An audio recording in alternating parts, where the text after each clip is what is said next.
Frères et sœurs, est-ce qu'on est toujours réveillés? Le Seigneur est bon, n'est-ce pas? Quel bon moment de louange qu'on a passé ensemble. Je voudrais donner une petite annonce avant qu'on passe à la prédication de la part de ma femme, Jennifer et Dominique, qui sont celles qui prennent soin de la jeunesse, des jeunes filles particulièrement, de remercier les parents qui ont envoyé leurs enfants à la retraite des jeunes femmes et des ados qui a pris place la semaine dernière. Donc, on veut remercier votre service, votre encouragement à nos jeunes de les envoyer justement se former et comme on désire le faire, le travail du discipulat, ça nous permet, quand on prend des retraites comme ça, de faire du travail plus en profondeur avec moins de distractions.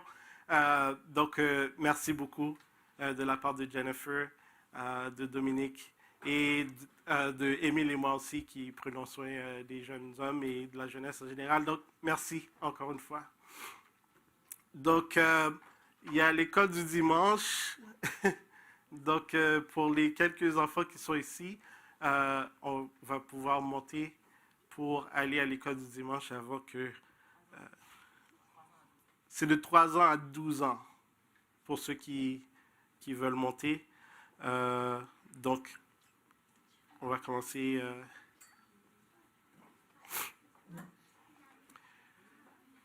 Je vous demande de me garder en prière. Pour ceux qui... Vous allez, s'il vous plaît, me pardonner ma voix. J'ai un petit rhume, une grippe qui a commencé avant-hier. Donc, pardonnez la voix ce matin. Mais le Seigneur peut travailler. Si le Seigneur peut parler à travers un âne, il peut parler à travers moi aussi. Si je tousse de temps en temps, j'ai amené... ma femme a bien conseillé d'amener les Kleenex et de l'eau. On boit le thé. Donc, on se fie à ce que l'Éternel va faire un miracle ce matin à travers ce temps de prédication. Avant que je commence de prêcher, je vais juste commencer par la prière. Seigneur, merci pour ce temps que tu nous permets, Seigneur, de continuer à t'adorer à travers l'écoute de ta prédication, l'écoute de ta parole, Seigneur. Papa, que ce ne soit pas moi, Seigneur, qui parle, mais que tu puisses parler à travers moi, Seigneur. Et que tu puisses, avec ton épée à double tranchant, transpercer les cœurs, Seigneur, de pierre et les transformer en cœurs de chair, Seigneur. Et qu'on puisse voir ta main agir, qu'on puisse voir des fruits dans les mois et les années à venir, Seigneur, dans les vies des gens, Seigneur. Que ça ne soit pas juste un autre culte ce matin, Seigneur, mais que vraiment, Papa, ça soit un point tournant, un point marquant, Seigneur, où ce qu'on pourra regarder à l'arrière et dire, Seigneur, qu'est-ce que tu avais fait pour nous en cette journée. On te demande cela non parce qu'on est digne, mais au nom de Jésus qui vit et règne au siècle des siècles. Amen. Aujourd'hui, guys, on va parler de qui est ton exemple. Qui est ton exemple? On a tous des gens, qu'on veut l'admettre ou non, des gens qui sont à nos yeux des gens qu'on devrait imiter. Et ce n'est pas nécessairement imiter dans toutes les sphères de leur vie, mais par rapport à certaines choses. Donc, on peut voir sur la prochaine slide, par exemple, peut-être certains veulent être des gens qui font l'action sociale, qui fait des changements au niveau social, comme Martin Luther King. Je vois Mino est ici, il est dans l'informatique et tout ça, il fait des applications. Donc, peut-être qu'on veut être comme Steve Jobs au niveau entrepreneuriat et avoir un génie informatique et transformer le milieu informatique comme tel. Peut-être que vous voulez être comme Mère Teresa ou ce que vous êtes connu pour quelqu'un qui fait du bien à la communauté. Ou peut-être que vous avez des aspirations d'être comme Barack et il y a des gens parmi nous qui peuvent peut-être désirer être le premier ministre noir. Je ne sais pas. Ou que vous voulez aller en politique, mais vous voulez faire des changements au niveau politique.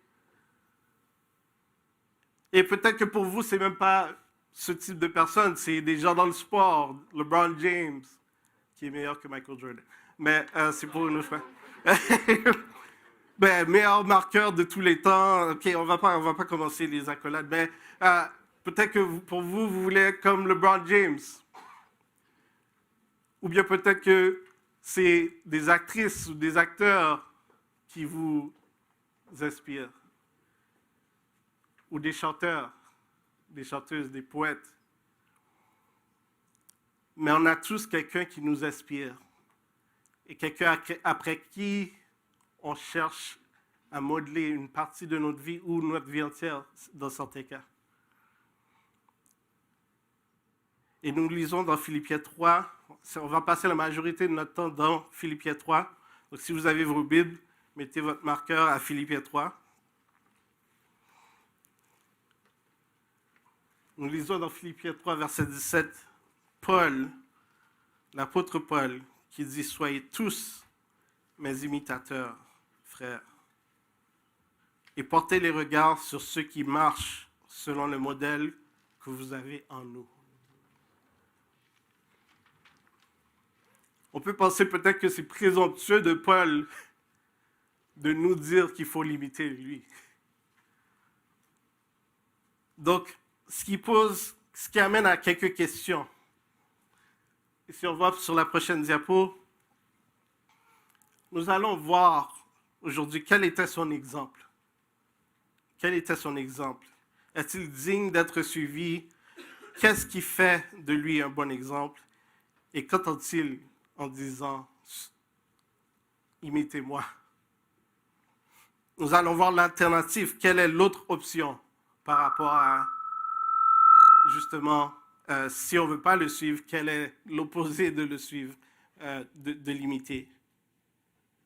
Et qu'est-ce que cela signifie pour nous aujourd'hui? Qu'attend Dieu de notre part? Donc, regardons ensemble l'exemple de Paul. On a lu le verset 17, mais pour voir le contexte du passage, il faut qu'on retourne au début du passage. Donc, on va commencer à partir du verset 1. Et on lit, « Au reste, mes frères, réjouissez-vous dans le Seigneur. Je ne me lasse point de vous écrire les mêmes choses, et pour vous, cela est salutaire. Prenez garde aux chiens, prenez garde aux mauvais ouvriers, prenez garde aux faux circoncis, car les circoncis, c'est nous, qui rendons à Dieu notre culte par l'Esprit de Dieu, qui nous glorifions en Jésus-Christ et qui ne mettons point notre confiance en la chair. » Donc, premièrement, on voit que pour nous, les gens à qui ils parlent à des chrétiens. Des gens qui sont vraiment des chrétiens.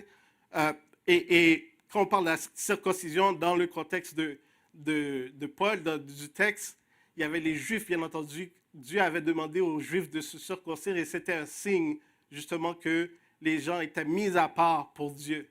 La circoncision démarquait les Juifs du reste du monde, des autres peuples. Mais là, il dit que la circoncision, les circoncis, ce n'est pas ceux qui sont nécessairement circoncis physiquement, mais c'est nous qui rendons à Dieu notre culte par l'Esprit de Dieu, qui nous glorifions en Jésus-Christ et qui ne mettons point notre confiance en la chair. Il continue à partir du verset 4. « Moi aussi, cependant, j'aurais sujet à mettre ma confiance en la chair. » Puis là, il commence à énumérer pourquoi il aurait sujet. « Si quelques autres croient pouvoir se confier à la chair, je le suis bien davantage. Moi, circoncis le 8e jour, de la race Israël, de la tribu de Benjamin, hébreu né d'hébreu, quant à la loi, pharisien, quant aux zèles, persécuteurs de l'Église, irréprochable à l'égard de la justice de la loi. » Paul nous donne son résumé. Il dit, voici pourquoi moi aussi je pourrais faire comme le monde et brag. Je pourrais en québécois on dit me péter les bretelles. Je peux me penser bon à cause de ces choses-là. Et on dirait, Paul, tu agis comme le monde, mais il finit pas ici, il continue à partir du verset 7. Mais ces choses qui étaient pour moi un gain, des gains, je les ai regardées comme une perte à cause de Christ. Et même je regarde toutes choses comme une perte à cause de l'excellence de la connaissance de Jésus-Christ, mon Seigneur, pour lequel j'ai renoncé à tout et je les regarde comme de la boue afin de gagner Christ et d'être trouvé en lui, non avec ma justice, celle qui vient de la loi. Donc il parlait tout à l'heure d'être quelqu'un qui vivait selon la loi exemplaire, avec un exemple, un bon exemple. Et même en tant que pharisien, il était enseignant de la loi.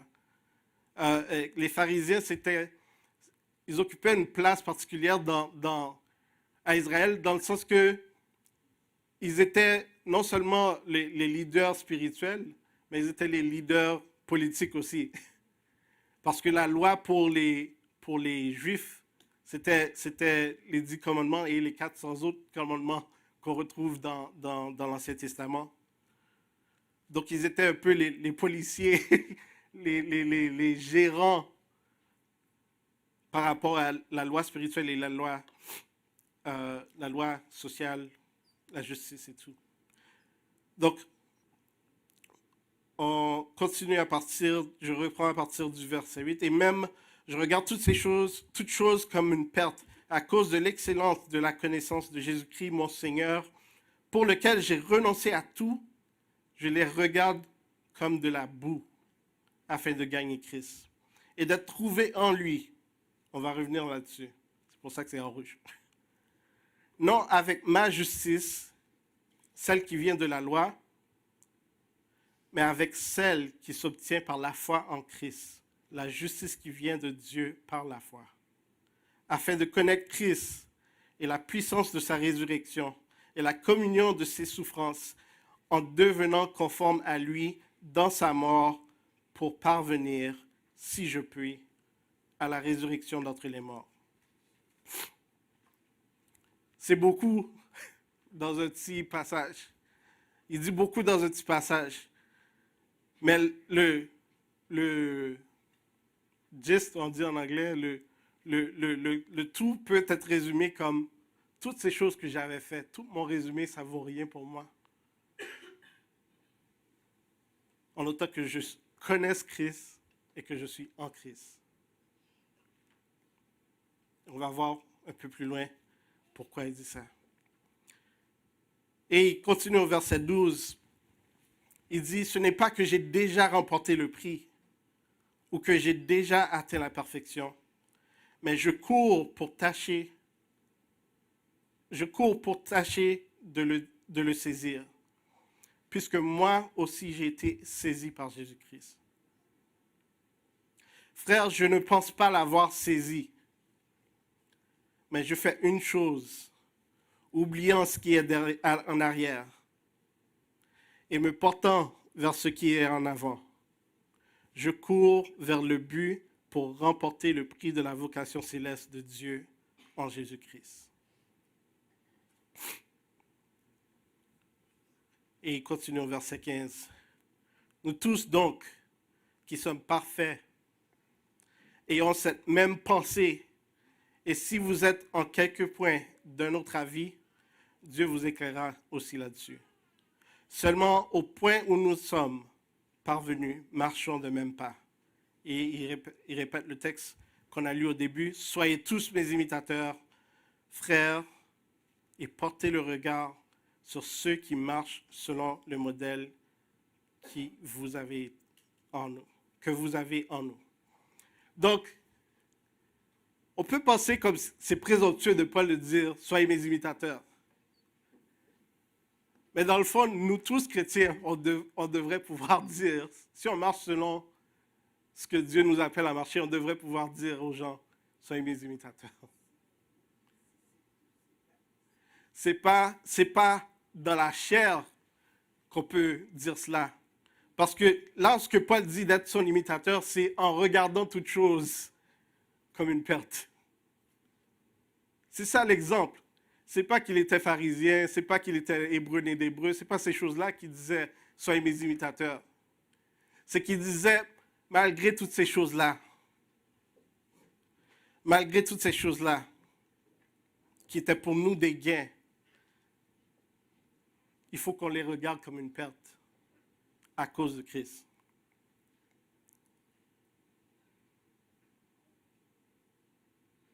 Et pour laquelle il a renoncé à tout. Dans Luc 14, Jésus dit une chose qui m'a marqué et qui reste toujours avec moi. Il dit, si quelqu'un veut être mon disciple, il doit me préférer à son père, sa mère, sa femme, son mari, ses enfants, ses soeurs, ses frères, et même sa propre vie. Celui qui ne porte pas sa croix et ne me suit ne peut pas être mon disciple. L'appel de Jésus, c'est un appel à renoncer à soi-même. L'appel de Jésus, c'est qu'on renonce à nous-mêmes et qu'on le suit. Si on renonce à nous-mêmes, ces choses-là, c'est facile de dire, c'est une perte, parce que moi, je pense à l'éternité. Mais si on veut garder le moi à l'avant, c'est difficile de dire ça. C'est difficile de dire ça. Et on voit que l'idée principale, Paul avait répété ces mêmes mots dans 1 Corinthiens 11, verset 1. Il dit, soyez mes imitateurs, comme je le suis moi-même du Christ.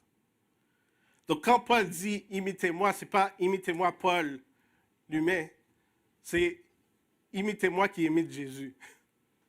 Donc l'exemple, ce n'est pas Paul nécessairement, mais c'est Jésus que Paul suit. Et c'est la même chose que nous, on devrait faire en tant que chrétiens. C'est de dire, guys, ce n'est pas moi la star de l'histoire. Ce n'est pas moi l'acteur principal. Jésus est l'acteur principal. Moi, I'm a B-roll. Je suis un acteur de côté, là. L'acteur principal, c'est Jésus. L'exemple que nous suivons n'est pas d'abord et avant tout l'exemple de Paul, mais plutôt celui du Christ que Paul suit. Pour certains, quelqu'un pense peut-être que c'est comme l'image suivante. Que quand Paul dit « Suivez-moi comme je suis Christ », c'est comme si Christ est à l'avant, au début de la file, Paul est à l'arrière, moi je suis Paul, puis les gens qui vont venir au Seigneur parce que je leur dis, ils vont me suivre moi, puis c'est une file de voitures qui s'en vont vers quelque part. Qui a déjà suivi quelqu'un, puis a pris une lumière rouge, puis la personne est continuée? C'est pas facile de suivre quelqu'un, parce qu'il y a des choses qui sont imprévisibles. Il peut y avoir des accidents, il peut y avoir une lumière rouge. La personne peut faire une tournure soudaine. Elle a oublié que c'était la sortie, elle sort, puis toi, tu es comme, oh, il y a une voiture à côté de moi, je ne peux pas la suivre. Certains d'entre nous, c'est la perspective qu'on a de suivre nos leaders, les gens qui sont exemplaires. C'est que eux, ils suivent Jésus, nous, on les suit, et so on and so forth. Mais j'aimerais vous présenter une autre perspective. Si nous regardons la perspective que je pense que Paul essaie de dire, c'est que Jésus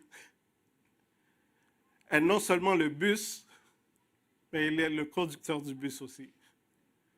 Et que nous, on doit être en lui, et que c'est lui qui dirige, qui va où ce qu'on veut aller. Et Paul fait juste dire, viens, embarque sur le bus avec moi. Donc, ce n'est pas une question de suis-moi dans ma voiture, puis moi, je suis Jésus dans sa voiture. Mais il dit, non, nous tous, allons en Jésus. Allons dans le bus de Jésus et on le laisse nous diriger. Je crois que c'est ça la perspective que Paul avait quand il dit « Suivez-moi comme moi je suis Christ ». Parce que Paul lui-même vient d'admettre qu'il n'est pas parfait.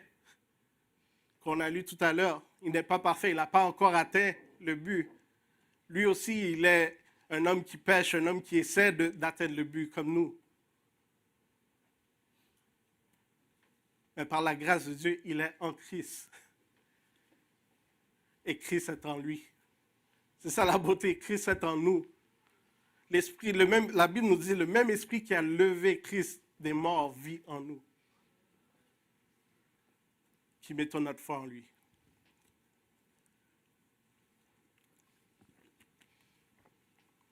Donc l'image, c'est, au lieu de conduire et suivre Jésus, soyons en Jésus. Et laissons-lui nous conduire.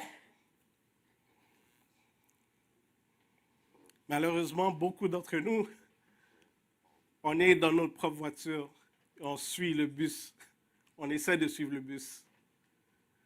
Et si le bus fait des tournants, ou si on prend une lumière, on est déconnecté, on dit, oh, il faut que je mette mon GPS, essayer de trouver la destination. Mais c'est Jésus seul qui connaît la destination.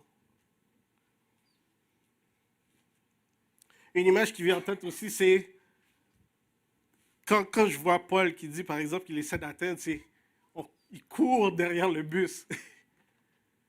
Qui ici a déjà couru pour un bus en hiver?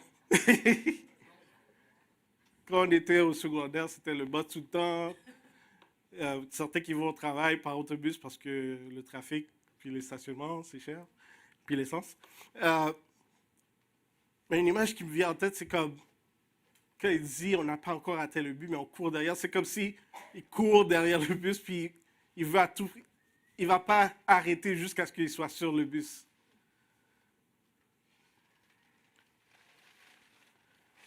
Toute imagerie, they fall apart. Il n'y a rien de parfait comme quand on parle d'imagerie. Il n'y a rien qui pourrait être une bonne image de ce que Jésus fait vraiment. Mais ce que je vois souvent, c'est que nous, on veut être sur le boss, puis sur le boss, c'est comme quand on parle de la plénitude du Saint-Esprit. Quand on parle d'être en Christ, on est souvent dans le boss. Mais là, on demande à Jésus, « Hey Jésus, j'aimerais descendre juste là. Tu pourras repasser me prendre après. » Bien, Jésus, j'aime pas la direction dans laquelle tu vas présentement. J'aimerais descendre ici. Puis on se retrouvera à la destination. On veut prendre le volant. Je descends ici, je vais me commander un Uber qui va m'amener là où je veux aller. Et là, on voit l'alternative. Quelle est l'alternative de ne pas choisir d'être l'imitateur de Paul en courant derrière Jésus, en considérant toute chose comme une perte afin de le gagner lui. On lit dans Philippiens 3, continue à partir du verset 18. Car il en est plusieurs qui marchent en ennemis de la croix de Jésus, de Christ. Je vous en ai souvent parlé et j'en parle maintenant encore en pleurant. Leur fin sera la perdition. Ils ont pour Dieu leur ventre. Ils mettent leur gloire dans ce qui fait leur honte. Ils ne pensent qu'aux choses de la terre. Ça, c'est l'alternative, mes frères et sœurs. C'est soit on est 100% à la course derrière Jésus, pour être en Jésus, ou on a pour Dieu notre ventre. On met notre gloire dans ce qui fait notre honte. Et on ne pense qu'aux choses de la terre. Maintenant, en lisant ça, peut-être vous vous demandez qu'est-ce que ça veut dire, qu'est-ce que ça signifie qu'ils ont pour Dieu leur ventre. Est-ce que ça veut dire un peu comme moi, malheureusement? Est-ce que ça veut dire qu'ils ont des grosses bedaines? Et qu'ils aiment trop manger la bonne nourriture, bien entendu. Non. Je vais vous donner trois exemples,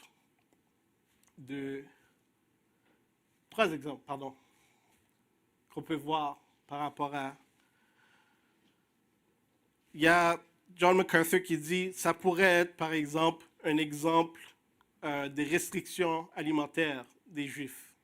On sait que les Juifs ne mangeaient pas de porc, ne mangeaient pas des choses avec des écailles et tout ça. Donc, ça pourrait être que leur Dieu, c'est les traditions. Donc, nous, on ne fait pas ces choses-là. Donc, ça, c'est une explication que John MacArthur a dit comme une possibilité de ce que Paul voulait dire par leur Dieu et leur ventre. Il y a le nombrilisme. J'ai appris ce mot-là par Google Translate. En anglais, on dit navel gazing. Et ça veut dire des gens qui regardent tout le temps leur nombril. Des gens qui sont toujours centrés sur eux-mêmes. Tout doit être en relation avec moi, mon expérience, ma vie, le nombrilisme. Est-ce que c'est ça que Paul voulait dire, qu'il disait leur ventre est leur Dieu? Ils se regardent toujours eux-mêmes. Une troisième réponse, vraisemblablement, et mes frères et sœurs, je vous dis, je suis tombé dans un rabbit hole, j'ai été tellement étudié cette affaire-là. La dopamine. Est-ce que vous savez c'est quoi la dopamine?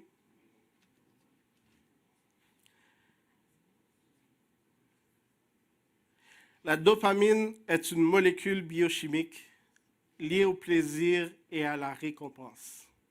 C'est une chimique dans notre cerveau. Cette substance chimique produite par le cerveau influe directement sur le comportement. La dopamine est libérée lorsque nous prenons une bouchée délicieuse. Donc, quand on mange quelque chose de super bon, le bon sentiment qu'on a, c'est la dopamine qui est en train d'être relâchée. Lors de rapports sexuels, lors d'activités sportives et lors d'interactions sociales réussies. Or, les réseaux sociaux offrent une grande quantité de stimuli sociaux, positifs et négatifs. Mes frères et sœurs, notre cerveau est une merveille. C'est une merveille. C'est une merveille dans le sens que quand on parle de notre cœur, oh j'ai mal au cœur, il m'a brisé le cœur. On ne parle pas vraiment du cœur, le muscle qui pompe du sang, mais la partie où les émotions sont gérées dans nos pensées. Nos cerveaux, c'est ce qui dirige, qui communique à notre corps quoi faire, quand faire. Et la dopamine, c'est ce qui nous donne, comme c'est écrit, le plaisir et la récompense instantanée. Instantanée.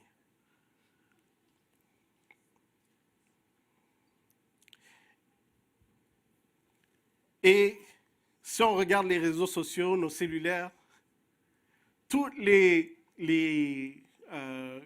algorithmes sont en fonction de justement déclencher la dopamine dans nos pensées pour qu'on revienne. Ce que la dopamine fait, ça nous donne envie de quelque chose et pour qu'on ait une satisfaction. On cherche toujours une satisfaction, un sentiment de satisfaction. Tu viens d'écrire un tweet. OK, tu as écrit le tweet, mais là, tu checkes pour voir si quelqu'un a retweet ou quelqu'un a aimé le tweet. Tu as mis une photo, tu veux voir combien de likes que j'ai. Combien de likes. Et ce n'est pas seulement sur les réseaux sociaux. Ça peut être aussi quand tu pries, puis tu cherches des amen. Tu n'as pas encore entendu d'amen, donc tu vas prier encore plus, encore plus. Amen. Oh, dopamine. Dopamine. Ça peut être la prédication, justement, tu cherches une réponse, tu cherches que les gens répondent. Ah, les gens rient, dopamine.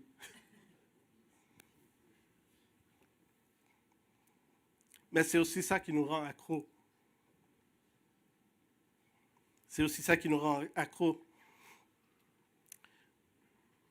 Et comme j'ai dit, j'ai beaucoup lu là-dessus durant les dernières semaines. Il y a notre sœur Loïs qui est dans le domaine de la santé mentale, du counseling. Elle pourrait nous en dire beaucoup plus là-dessus.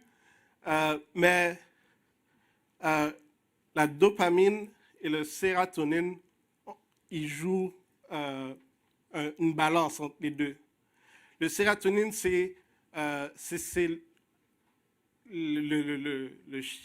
chimie comme ça dans le cerveau qui nous donne la sensation de satisfaction. Quand quelqu'un a un trop bas niveau de sérotonine, ils sont généralement en dépression. Et on recommande des médicaments pour remonter le niveau de sérotonine. Donc, mais d'après mes recherches, le plus la dopamine augmente, le plus la sérotonine descend. Le plus que les sérotonines montent, le plus que la dopamine descend. Fait que ça joue un jeu genre, je cherche une gratification tout de suite, je l'ai, mais maintenant je suis comme un peu dépressif parce que je veux un autre, j'en veux plus. Fait que c'est comme un cycle vicieux où ce qu'on cherche toujours plus. On n'est jamais satisfait. On n'est jamais satisfait. Et ça nous prépare à l'échec. Je vais vous donner quelques statistiques que j'avais trouvées en faisant des recherches. En utilisant des scanners IRM, je ne sais pas si c'est MRI, si c'est ça que Google m'a dit en tout cas. Mais MRI, les machines qui scannent les cerveaux. Les scientifiques ont découvert que les centres de récompense dans le cerveau des gens sont beaucoup plus actifs lorsqu'ils parlent de leur propre opinion comparé à l'écoute des autres. C'est-à-dire qu'on relâche plus de dopamine quand on parle de nous-mêmes, puis de nos opinions, que si quelqu'un d'autre nous dit quelque chose, puis tout ça. C'est une étude qui a été faite en 2017. En face à face, donc quand on est face à face, nous parlons généralement de nous-mêmes, de nos expériences, 30 à 40% du temps, d'après cette étude. Environ 80% des communications sur les réseaux sociaux portent sur nous-mêmes. Donc, on devient accro des réseaux sociaux parce que c'est un showcase de moi. C'est un showcase de moi, c'est mes opinions. Ah, tu as écrit ça, moi je vais écrire un comment, j'aime pas ce que tu as dit parce que moi je vois que ça... Ou il faut toujours qu'on soit en compétition pour qu'on corrige, mais c'est par rapport à ce que je pense. C'est comme des gens qui écrivent « You clearly didn't do your research ». C'est comme si moi j'ai fait les recherches, j'ai la bonne réponse, toi tu ne sais pas de quoi tu parles. C'est toujours le moi qui décide ce qui est la vérité, ce qui doit être écrit. Et le plus qu'on rentre dans ce cycle-là, le plus qu'on devient dépendant de la dopamine. Et le pire, c'est que le plus que la dopamine est relâchée dans ces activités-là, le plus ça devient difficile la prochaine fois que vous expérimentez la même chose. Donc on devient accro cherchant toujours le même feeling, mais ça devient de plus en plus difficile d'avoir le même feeling.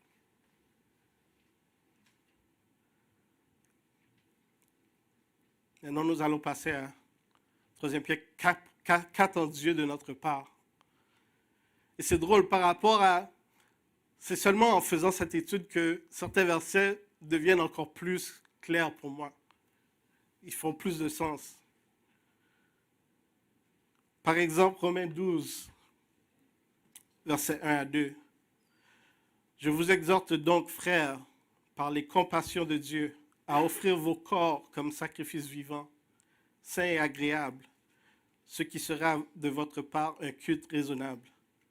Ne vous conformez pas au siècle présent, mais soyez transformés dans le renouvellement de l'intelligence, afin que vous discerniez quelle est la volonté de Dieu, ce qui est bon, agréable et parfait.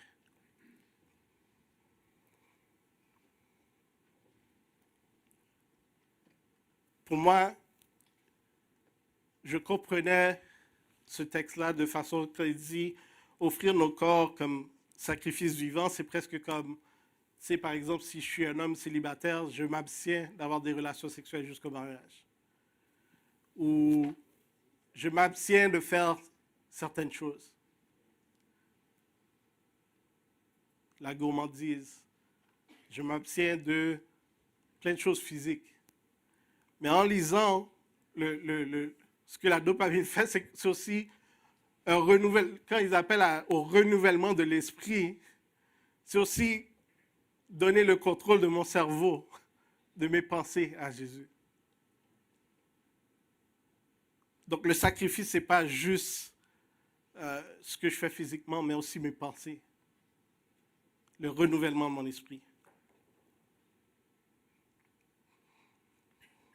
Parce que quand on parle d'appétit, ce n'est pas juste la nourriture, il y a des appétits sexuels, il y a des appétits pour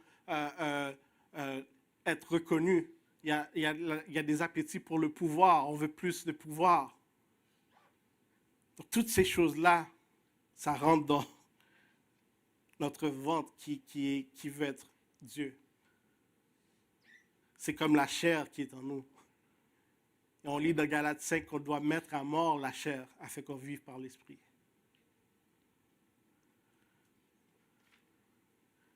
On lit dans Colossiens 3, versets 1 à 3.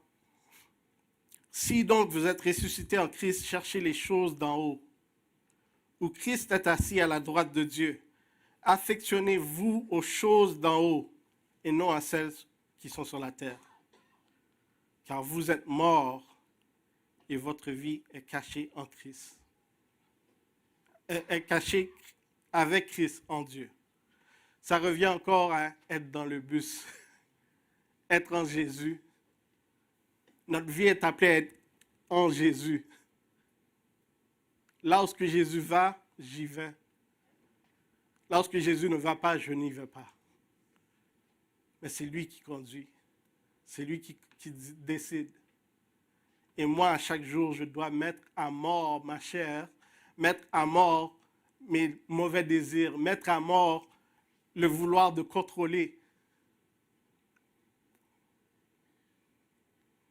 Mes frères et sœurs, vous savez que le péché d'Adam et Ève, ce n'était pas de manger le fruit. Le fruit lui-même n'avait pas un pouvoir particulier. Ben, il avait le pouvoir de donner la connaissance du bien et du mal. Oui, il y avait du pouvoir. Mais le péché, c'était non seulement la désobéissance, mais ce que le serpent avait promis à Adam et Ève, c'est que le jour où ils en mangeront, ils seront comme Dieu. Ils seront comme Dieu, connaissant le bien et le mal. Jusqu'à ce qu'ils mangent de ce fruit-là, ils ne connaissaient que le bien. La seule chose qu'ils ne connaissaient pas, c'était le mal. Mais ils voulaient être comme Dieu. Et nous tous, souvent, on veut être comme Dieu. On veut diriger cette portion de notre vie. Seigneur, tu peux prendre tout, mais mes finances, laisse-moi. I got this. Seigneur, prends tout, mais ma sexualité, I got this, Seigneur. On s'entend, le 90%, je te le donne, mais le 10%, c'est moi. Seigneur, je te donne tout, mais la gestion de mon temps, c'est moi. Là.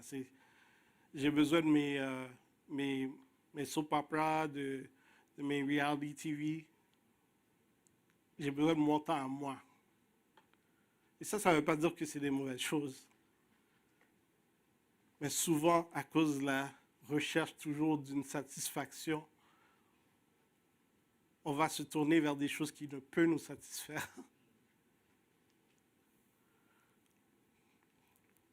Et c'est d'ailleurs ce que, si je lis dans l'Ancien Testament, c'est d'ailleurs ce que Dieu disait au peuple. Et on va venir à ça bientôt, qu'il n'y a aucune satisfaction en dehors de lui. C'est toujours un vouloir de plus, sans jamais être satisfait. Plus de reconnaissance, plus de pouvoir, plus de statut social, plus d'argent, plus de tout. On n'est jamais satisfait.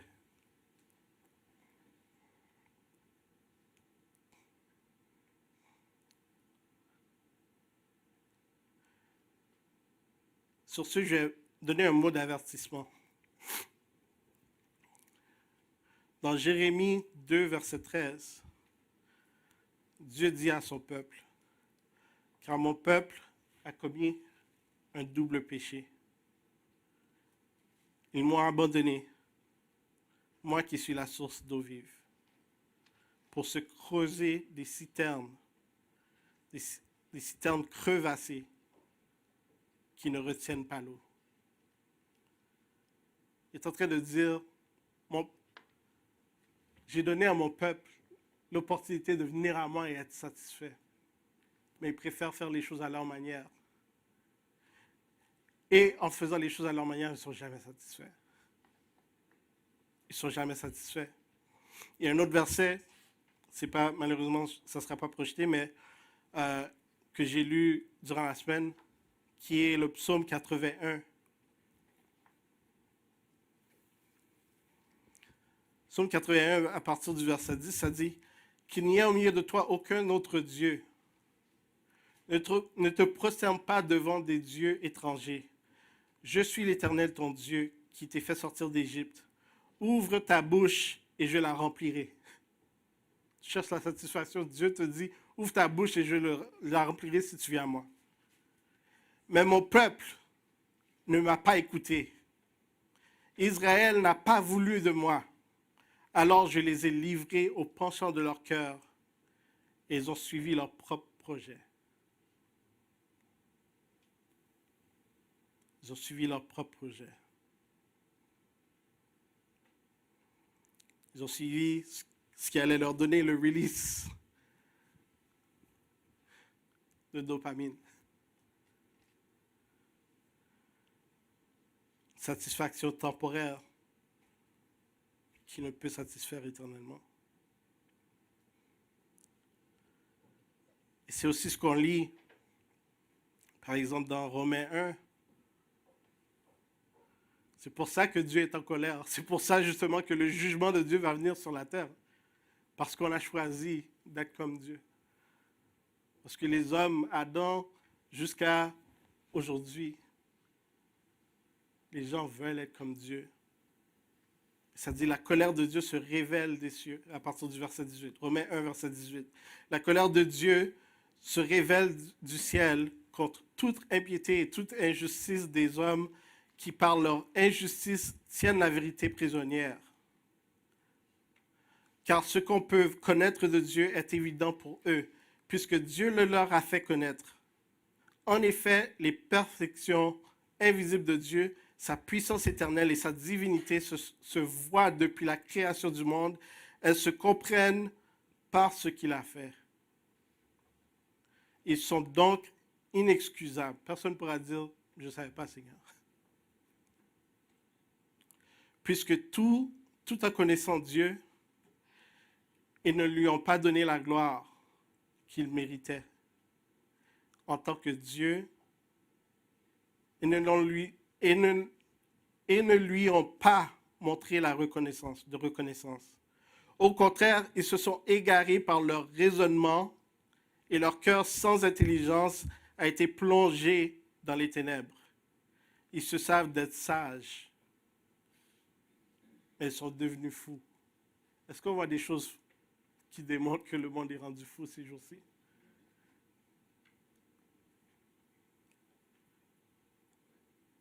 Un jeune homme, la semaine dernière ou 2 semaines passées, s'est fait arrêter ici en Ontario, au Canada. S'est fait arrêter parce qu'il a dit qu'il y a deux sexes, mâle et femelle. Il s'est fait arrêter pour avoir dit ça à son école. C'est pas de la folie, mes frères et sœurs? Si dans les années 1800, je disais, il y a X nombre de... Est-ce qu'on ne me traiterait pas comme si je suis fou? On voit la folie partout. Mais on croit, le monde utilise cette folie comme si c'est une sagesse. Comme si c'est une sagesse. Et ils ont remplacé la gloire, à partir du verset 23, ils ont remplacé la gloire du Dieu incorruptible pour des images qui représentent l'homme corruptible, des oiseaux, des quadrupèdes et des reptiles. Verset 24. C'est pourquoi Dieu les a livrés à l'impureté par des désirs de leur cœur. Ça revient souvent, ça, hein, que Dieu dit une chose, puis nous, on ne veut pas l'écouter. Fait que Dieu nous dit, OK, tu veux pas, ben, go your own way. See how it goes. Les désirs de leur cœur, de sorte qu'ils déshonorent eux-mêmes leur propre corps. Eux qui ont remplacé la vérité de Dieu par le mensonge et qui ont adoré et servi la créature au lieu du Créateur, qui est béni éternellement. Amen. C'est ça, adorer le Dieu de notre ventre. C'est le moi, tout le temps. Tout doit être centré sur moi. Tout doit me satisfaire. Tout doit me plaire.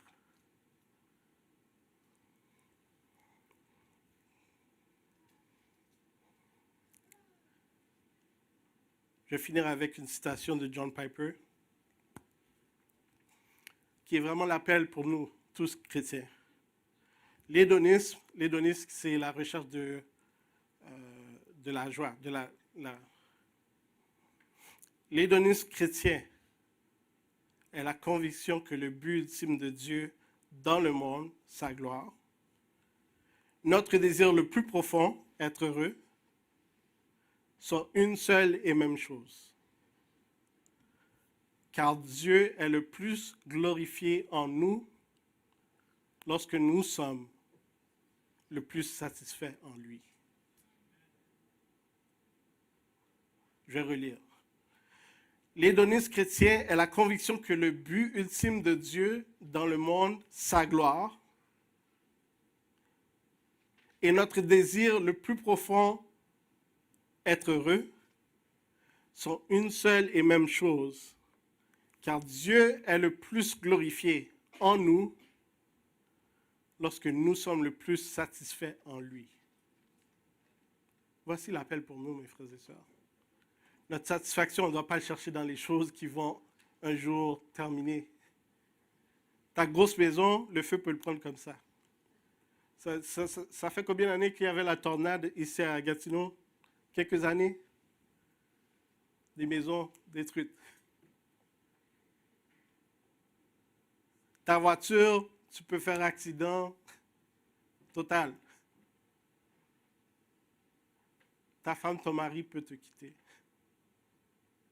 Tes enfants peuvent laisser la maison puis plus te parler. Si c'est là que tu cherches ta gloire, tu n'auras pas de satisfaction. Et si tu cherches ta gloire en Jésus, tu trouveras la satisfaction. Donc je termine avec 2 questions pour vous. Quel exemple suivons-nous? Est-ce qu'on est prêt à suivre l'exemple de Paul, à laisser toute chose derrière, à laisser le moi derrière, à descendre du trône, à descendre de derrière notre volant de voiture qui suit Jésus, puis à dire, Jésus, je veux monter sur le boss. Comme Paul l'a fait, comme beaucoup d'hommes et femmes ont fait avant moi. Deuxième question, quel exemple que nous donnons? Qu'est-ce que le monde, nos amis, nos voisins voient en nous? Est-ce qu'ils nous voient en train de regarder nos nombrils? Ou est-ce qu'ils voient qu'on vit pour quelque chose qui est au-delà, au-dessus de nous et qui mérite toute adoration, louange, Jésus-Christ, le roi des rois qui revient? Le choix est à nous. Prions.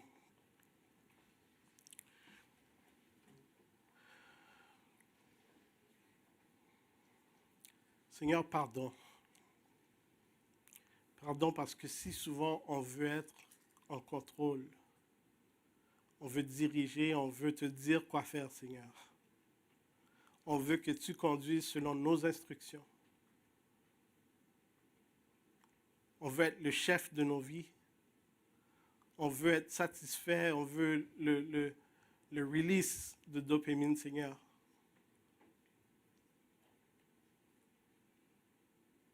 On cherche des choses qui nous satisfont temporairement, Seigneur, au lieu de chercher ta face. Aide-nous, Seigneur. Aide-nous à marcher selon les exemples, Seigneur, que tu as mis devant nous. En Jésus, qui t'a obéi parfaitement sur son ministère sur terre. En Jésus, qui t'a glorifié en toutes choses sur son ministère sur terre. En Jésus, qui a aimé son prochain comme lui-même. En Jésus, qui cherchait d'abord le royaume de Dieu et ta justice. Et te faisait confiance pour toute autre chose. Aide-nous, Seigneur. Cet esprit, aide-nous à tuer la chair jour après jour, afin qu'on puisse vivre selon ta direction, tes moyens, Seigneur, ton pouvoir, et non par la chair, Seigneur. Merci, Seigneur. Merci, Papa, de nous avoir donné ton Saint-Esprit, afin qu'il nous guide, afin qu'il nous transforme à l'image de Jésus-Christ. Aide-nous durant cette semaine, Seigneur, à dire non aux choses qui voudraient devenir des petits dieux, Seigneur, devenir des idoles dans nos vies, Seigneur. Et à dire oui à ce qui est éternel, à garder les pensées sur ce qui est éternel, Seigneur, pour ta gloire. C'est au nom de Jésus qu'on te demande ces choses. Amen.